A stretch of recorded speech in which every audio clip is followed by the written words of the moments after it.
მკურნალობის დაფინანსება, როცა ვერ ჯვარს რომ პაციენტს 2013 წლის ფებრუარის ციხესიმაგრეში პაციენტი ჩვენ ჩართული ვართ სადღაც საშუალოდ ამ ადამიანზე გამოგონოს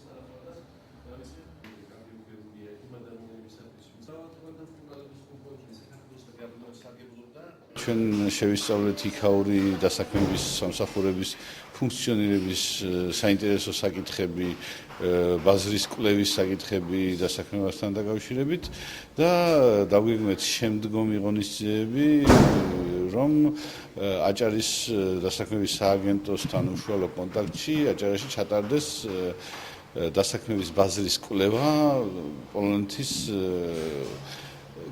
რეგიონული განვითარების სამინისტროს დაფინანსებით და მათი საგარეო საქმეთა სამინისტროს მხარდაჭერით. ჩვენთვის ყველაზე დიდი ის იყო, რომ საყოველთაოდ ჩატარდეს სამოქმედებით ძალიან ბევრი პრობლემა ამ ადამიანებს გადაუწყდათ. ამ გადასახედიდან ახლა ჩვენ გეგმავთ თუ რა პოზიციები დავიჭიროთ 2014 წლისათვის, რა გახდება ჩვენი სტრატეგია. მე ვფიქრობ, რომ ამ შემთხვევაში ძირითადი აქცენტი მაინც გადატანილი იქნება პირველად ჯანდაცვის გაძლიერებაზე, რომელიც საკმაოდ ცუდ მდგომარეობაში დღეს. ჩვენ მეტი რესურსი უნდა დავხარჯოთ ექიმების შრომის ანაზღაურების ამ სფეროში და შევეცდებით, რომ მათი კომუნიკაციის საშუალებები გავაძლიეროთ. რაც შეეხება იმ დაუფარავ რისკებს, რომელიც მოსახლეობას დარჩება მომხდარი სამეცნიერო მომსახურებით, ჩვენ შევეცდებით ყველა ეს რისკი დავფაროთ ჩვენი პროგრამებით. ჩვენ პაციენტს ვაზრით თავისუფალი არჩევა